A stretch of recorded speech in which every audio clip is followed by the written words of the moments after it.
Nous parler ce matin du dernier rapport de WWF sur la biodiversité, pardonnez-moi. Et le moins qu'on puisse dire, c'est qu'il est terrifiant. Exactement, on va commencer par un chiffre pour vous donner la mesure de ce qui se passe. Dans l'indifférence totale ou presque, j'ai envie de préciser, les populations d'animaux sauvages ont diminué de 73% en seulement 50 ans et c'est même 95% en Amérique latine ou dans les Caraïbes. Alors concrètement, ça veut dire que des espèces pourraient bientôt s'éteindre, des grands mammifères, des oiseaux, des reptiles, des poissons. On est au bord du précipice, tout près du point de bascule ou pour le dire autrement, proche du burn-out. Écoutez. C'est un peu comme si la nature allait faire un burn-out. On pense que la nature s'apprête à atteindre un seuil au-delà duquel elle risque de basculer dans des états et dans des systèmes qui seront dégradés et qui ne pourront pas se restaurer. Alors, quelles sont les espèces concernées? Il y a principalement les poissons, les amphibiens d'eau douce, comme par exemple concrètement chez nous la truite de rivière. Il y en a de moins en moins, tout simplement parce que les zones humides, elles aussi, elles disparaissent avec notamment l'aménagement des lits des rivières. En Afrique, ce sont les éléphants de forêt qui pourraient tout simplement disparaître, moins 80% en seulement 10 ans, à cause évidemment du braconnage et du commerce d'ivoire, l'espèce étant danger critique d'extinction, dit WWF. En Antarctique, ce sont les manchots qui sont de plus en plus rares, notamment ceux qui ont une petite ligne droite comme ça sous le menton. On les appelle les manchots à jugulaire.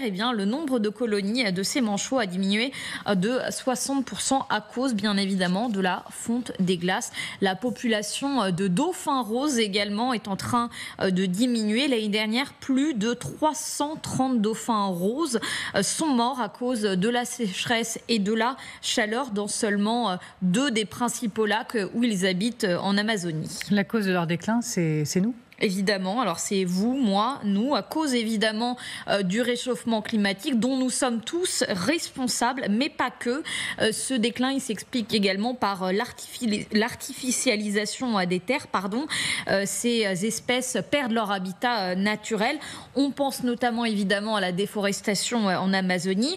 On le sait, pour nourrir les hommes, il faut des champs et ces exploitations agricoles, elles grignotent de plus en plus les habitats naturels des animaux, tout comme d'ailleurs les nouvelles constructions, les quartiers qui sortent de terre. La pollution est également responsable de la disparition de certaines espèces à cause notamment des pesticides qu'on rejette notamment dans les rivières et dans nos océans. Ça provoque également l'apparition, on en parle beaucoup, d'espèces invasives qui sont elles aussi responsables malheureusement de la disparition d'animaux sauvages. Alors, on peut évoquer la surpêche, on en parle beaucoup, mais c'est toujours bon de le rappeler. Les animaux qui se coincent dans les filets. Voilà donc toutes ces causes de disparition. Vos réactions ? Il y a encore moyen de retourner les choses. Il y a encore Il y a une lueur d'espoir. Il y a une lueur d'espoir, Yael. Et je voulais terminer par ça parce que il faut quand même se rassurer un peu. La loutre, par exemple, elle a fait son retour en Californie. Le castor, lui, a fait son grand retour chez nous. Le gorille des montagnes en Afrique centrale. Le bison en Europe. Alors, tout n'est pas perdu. Vous l'avez entendu, le patron du WWF. La nature, elle est au bord du burn-out. Qu'est-ce que ça veut dire ? C'est qu'il n'appartient qu'à nous de la soigner avant qu'elle ne plonge réellement dans cet état. Et vos réactions alors ? Pardon d'être obsédé par le budget national français. Mais c'est une vraie question. Mais c'est une vraie question. Amber Alert sur les questions écologiques, la transition écologique paye très cher dans ce budget, près de 2 milliards d'euros en moins. Donc ça a forcément des conséquences sur la biodiversité aussi. La loi ZAN, zéro artificialisation nette, Michel Barnier n'en veut plus. Faut se poser toutes les questions. Le budget, c'est aussi l'écologie. Il y a en effet une forme de backlash sur la cause écologique en ce moment. La ZAN, Yael en parle. Il y a aussi l'exploration pétrolière qui repart de plus belle. Le pacte vert européen qui prend un coup aussi. Donc effectivement, pendant ce temps-là, on continue à voir la biodiversité se dégrader.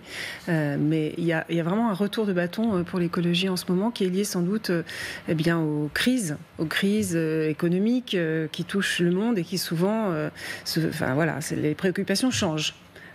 Et là, en ce moment, les gens sont peut-être plus obnubilés, effectivement, par leur pouvoir d'achat que par la planète.